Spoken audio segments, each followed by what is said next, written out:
I shouldn't have stayed that late, not when she'd already thanked me twice and said, "That's enough for tonight." But something about the way she said tonight, like she didn't mean it. Elena's living room was too quiet. The clock ticked between us like a slow reminder of everything unsaid.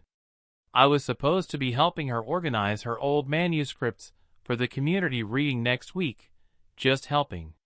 But we drifted from work to small talk, and then from small talk to something else. She was sitting cross-legged on the floor, hair falling loose from a bun that had given up hours ago. A pair of reading glasses rested against her collarbone. She looked comfortable, but not careless. The kind of comfort that takes effort. I remember her fingers, ink-stained from turning pages, pausing at the corner of one sheet as if she'd forgotten what she was looking for. Then she looked up. "You always notice things," she said. I tried to laugh it off. "Bad habit." But she didn't smile. "No. It's a kind one." That was Elena. Simple words that never stayed simple. There was a mug near her knee, tea gone cold. I wanted to move it, to hand her a new one, to do something so I didn't have to look at her and feel this pulse in my chest that had nothing to do with caffeine. Outside, rain had started again, soft against the window panes. The smell of paper and damp air mixed with her perfume, something faint, like orange peel and with smoke. It made the room feel smaller, warmer, harder to breathe in. She looked at me again, and this time her eyes didn't move away. A full second. Maybe two. Long enough for my throat to tighten. "You've grown quieter," she said. "Maybe I'm just listening," I said too quickly. Her smile appeared slow, unsure, the kind people wear when they're about to say something they shouldn't. "You always listen better than most men I know." I didn't know what to say to that. I think she knew. A small silence stretched. She brushed a strand of hair behind her ear, but her hand lingered near her neck, fingertips resting there like she was testing her own pulse. I found myself mirroring her, my fingers tapping lightly against my knee, restless. When she reached across the rug to hand me a folder, her wrist brushed mine. Barely a touch, but my skin reacted before my mind could. She froze, noticing it too, that spark neither of us had permission to name. "Sorry," she murmured. "Don't be." The words slipped out, low, honest, and I hated how true they sounded. She looked at me for a long moment, and I could see the conflict in her, the instinct to keep distance and the temptation not to. I wasn't any better. The air between us felt charged, like the second before a storm.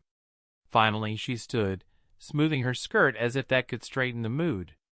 "I should get another pot going. You want more tea?" Her tone was casual. Too casual.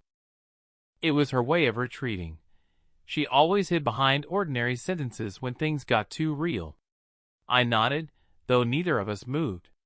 For a moment, the only sound was the rain outside and the quiet hum of her refrigerator.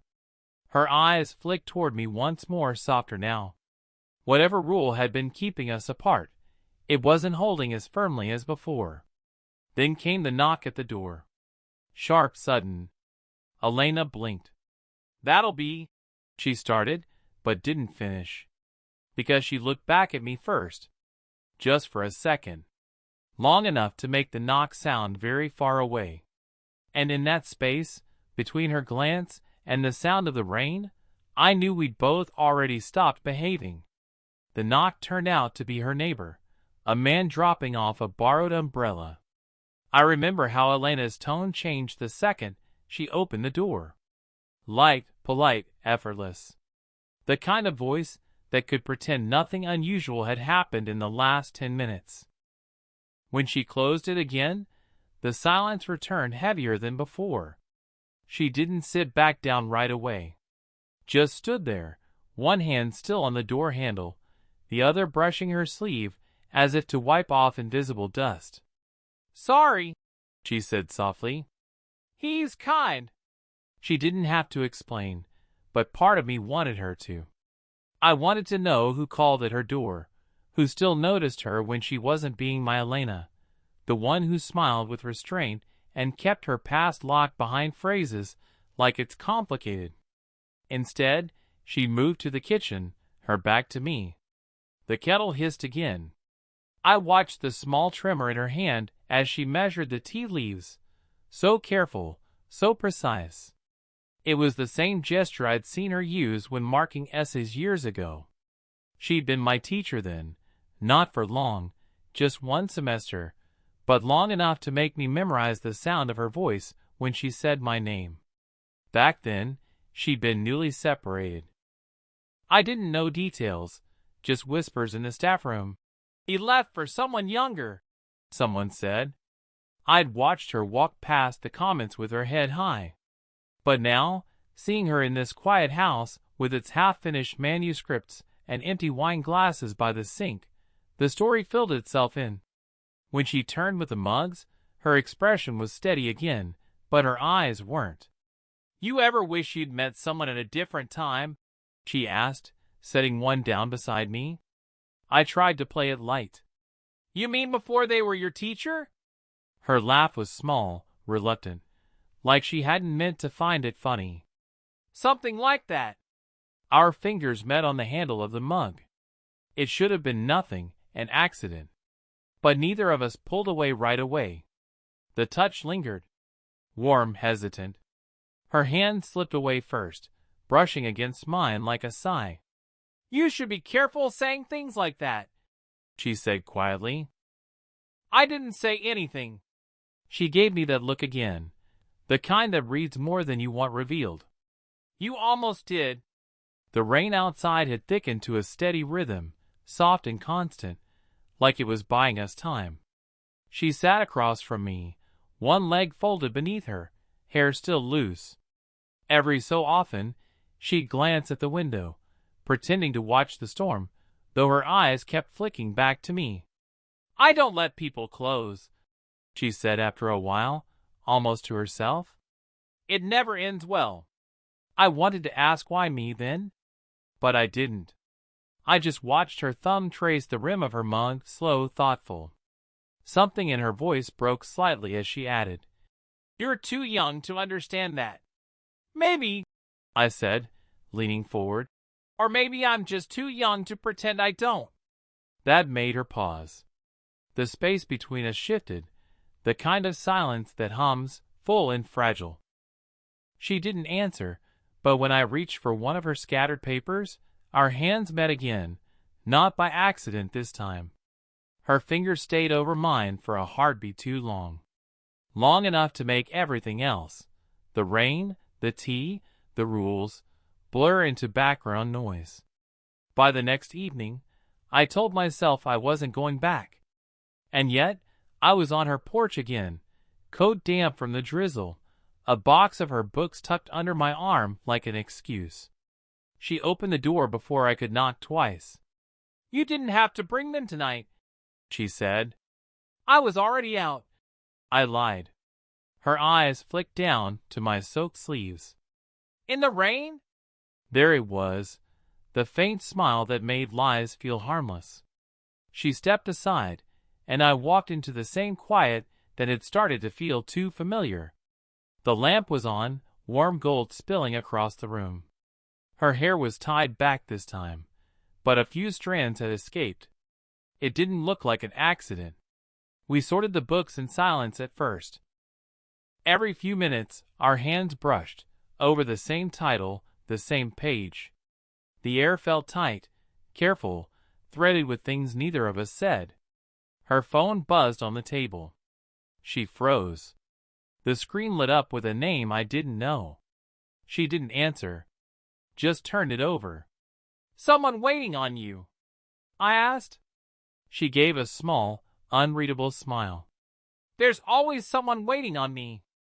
Doesn't mean they know me." The room felt smaller after that.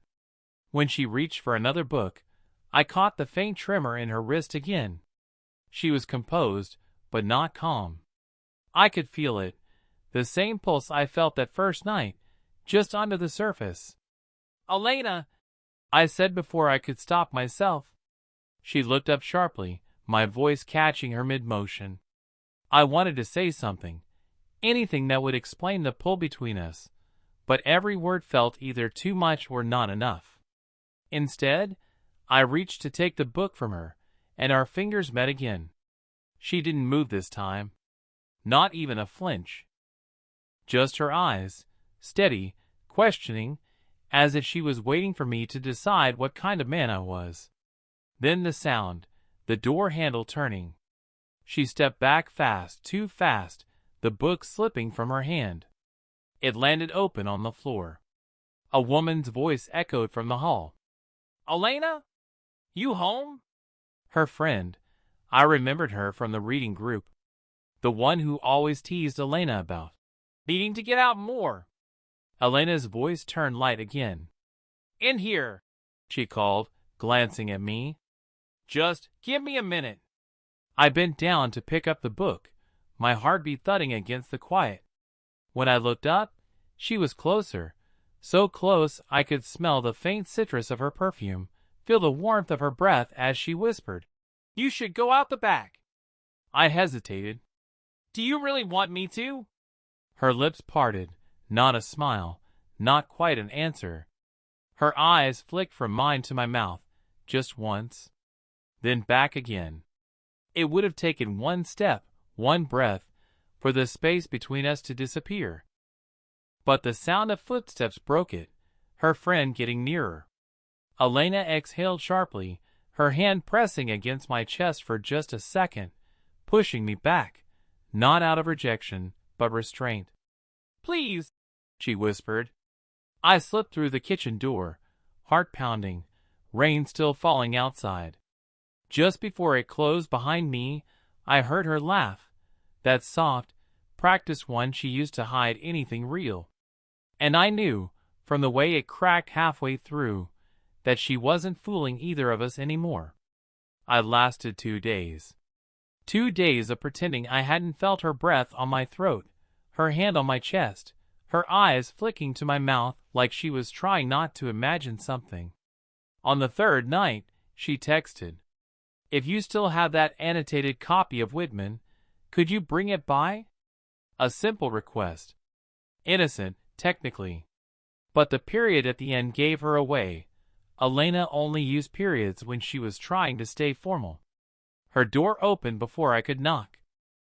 She looked tired, like she'd been pacing. Her hair was loose again, sweater slipping off one shoulder. A vulnerable version of composed.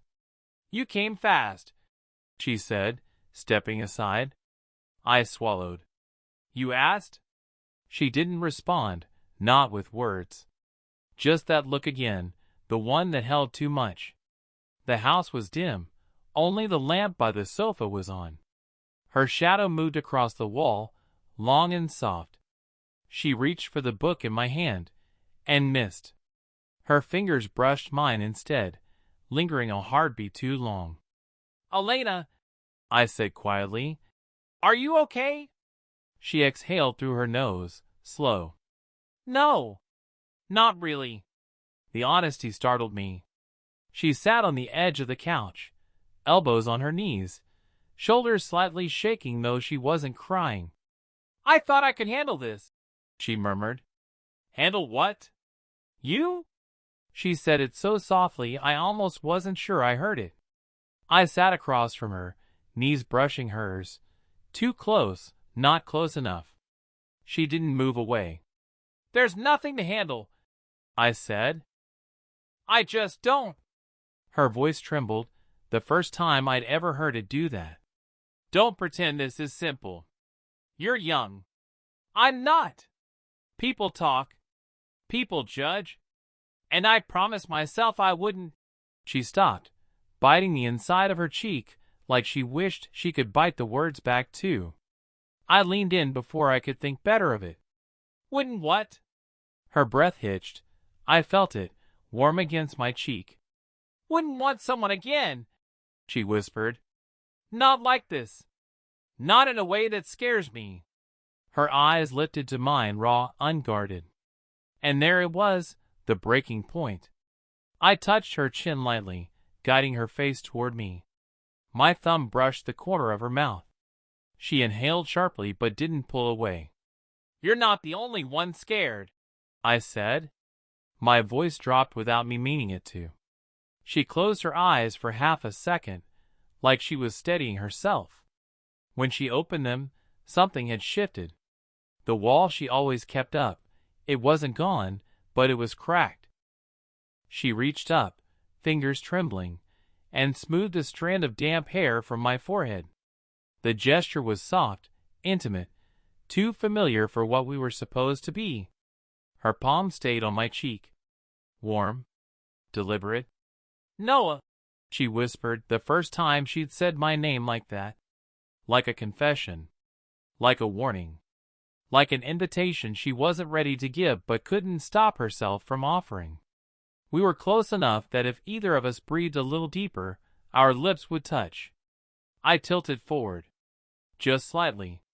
Her thumb traced my jaw. Her knee brushed mine. Her chest rose, slowly, like she was bracing for impact. "Tell me to stop," I said. "And I will." She didn't answer. Not right away. Her gaze drifted to my mouth again, lingering, trembling. Then, the sound of her phone vibrating shattered the air between us. Sharp. Loud. Wrong. She froze. Her hand slipped from my cheek. The screen lit up on the table. A name she didn't want me to see. Her breath faltered. My heart hammered. The moment hung there, half broken, half alive, suspended on the edge of everything we almost did. She turned to me slowly, voice barely a whisper. "We can't come back from this, can we?" I didn't answer, because we both already knew. Elena didn't look at me for a long time after the phone stopped vibrating. The name on the screen was still glowing, Michael. She reached for it slowly, turned it face down, then pressed her hand flat against the table like she needed something solid to hold her to the moment. Finally, she said, "He wants to talk." Her voice was calm, but her hands weren't. The faintest tremor moved through her fingers. "Your ex?" I asked. She nodded once. "Apparently, he's coming back to town." I didn't know what to say, so I didn't. The words that wanted to come out, "Do you still love him?" stayed caught in my throat. She rose from the couch, crossing the room like she needed distance. Her sweater slipped again, exposing the curve of her shoulder. The light caught the bare skin there, pale and tense. "I didn't think he'd reach out again," she said, almost to herself. "Not after what happened." "What did happen?" She hesitated too long.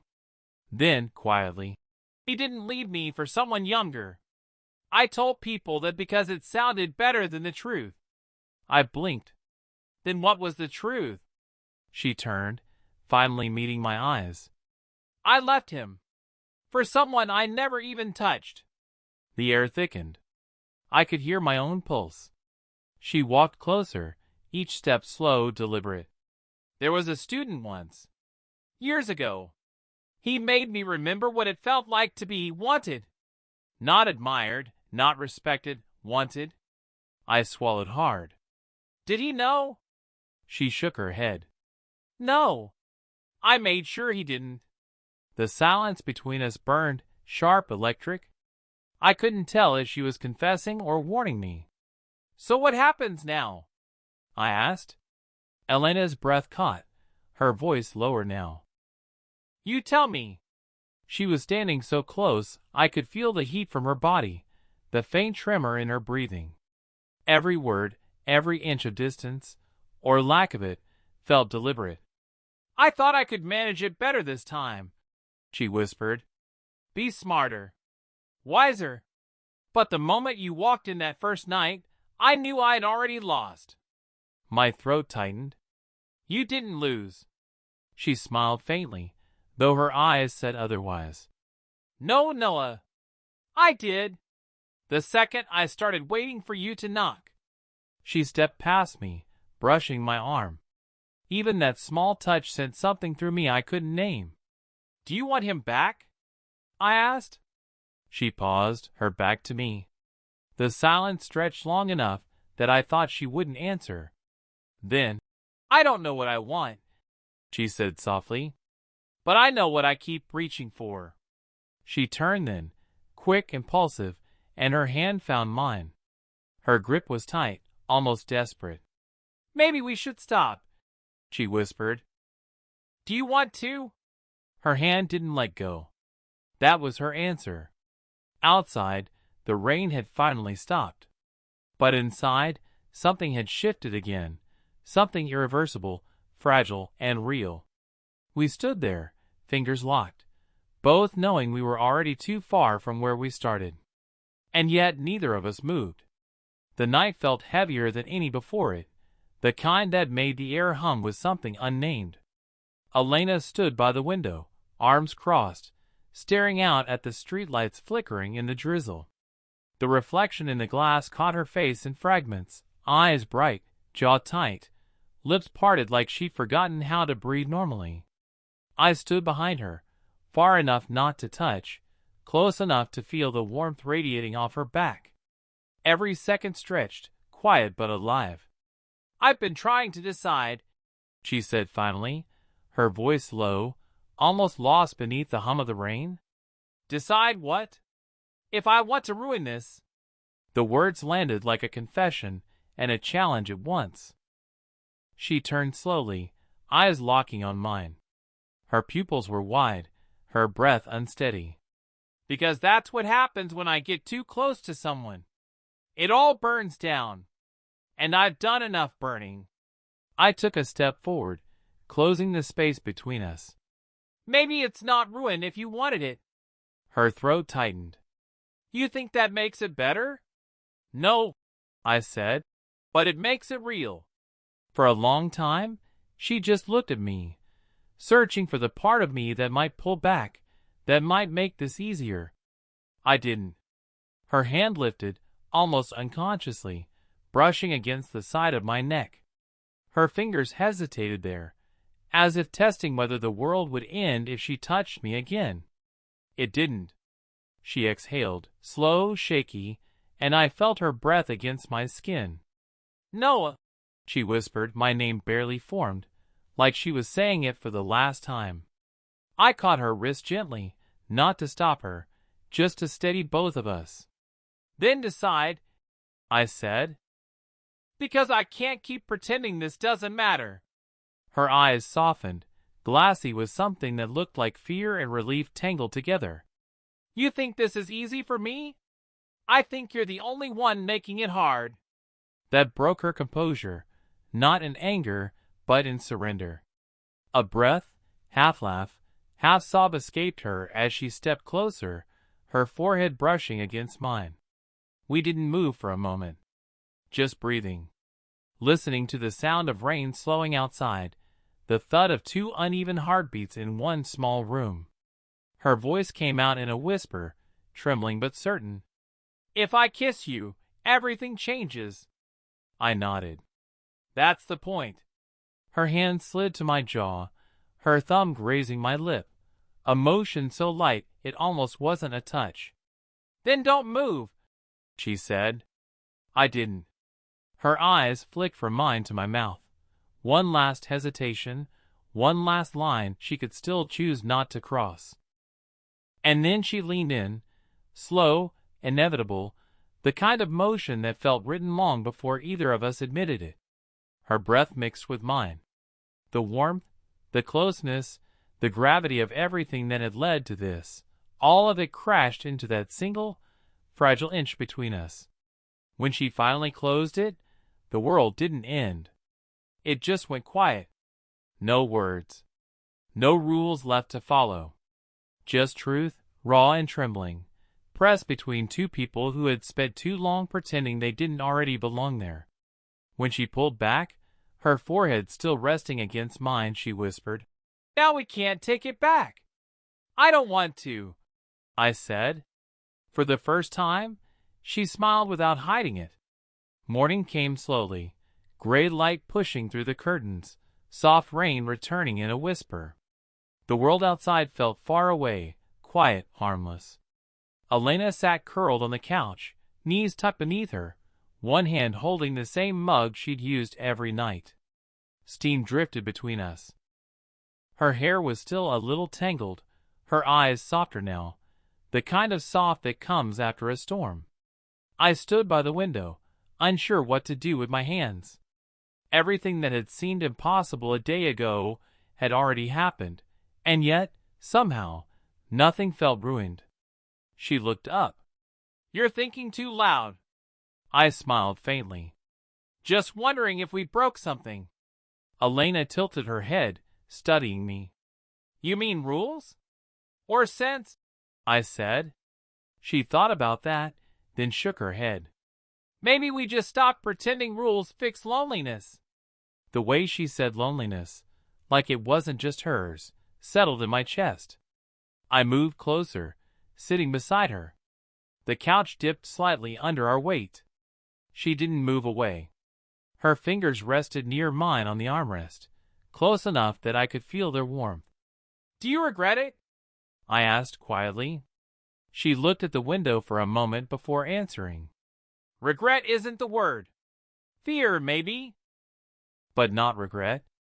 I nodded, staring down at our hands, the space between them shrinking without either of us deciding to. She smiled a little. "You'll find someone your age someday. Someone who won't make you hide." "Maybe," I said, turning toward her. "But she won't make me feel like I've lived more in one night than I did in years." Her eyes glistened, the faintest shimmer of emotion she didn't bother to hide this time. She set the mug down and reached for my hand, deliberate, no hesitation now. Her skin was warm, steady. The smallest squeeze, a silent answer. We stayed like that, watching the rain trail across the glass, our reflections blurred together. After a while, she leaned into me, not dramatically, just gently, like it was the most natural thing in the world. Her head rested against my shoulder, her hair brushing my chin. I felt her breathing even out, slow, calm. "I don't know where this goes," she murmured. "Neither do I said. "But we're here now." Her fingers tightened slightly around mine. "Then let's start there." The rain slowed to a soft drizzle. The light shifted warmer, touching her face, the edges of her smile. For once, there was no rush to define anything, no need to make sense of what had already made us both feel alive again. She turned her head just enough that her forehead brushed my jaw, a small, human gesture that felt truer than any promise. And in that quiet, her hand in mine, her breath steady, it finally felt like enough. "Did you enjoy the story? What kind of stories would you like to hear next?"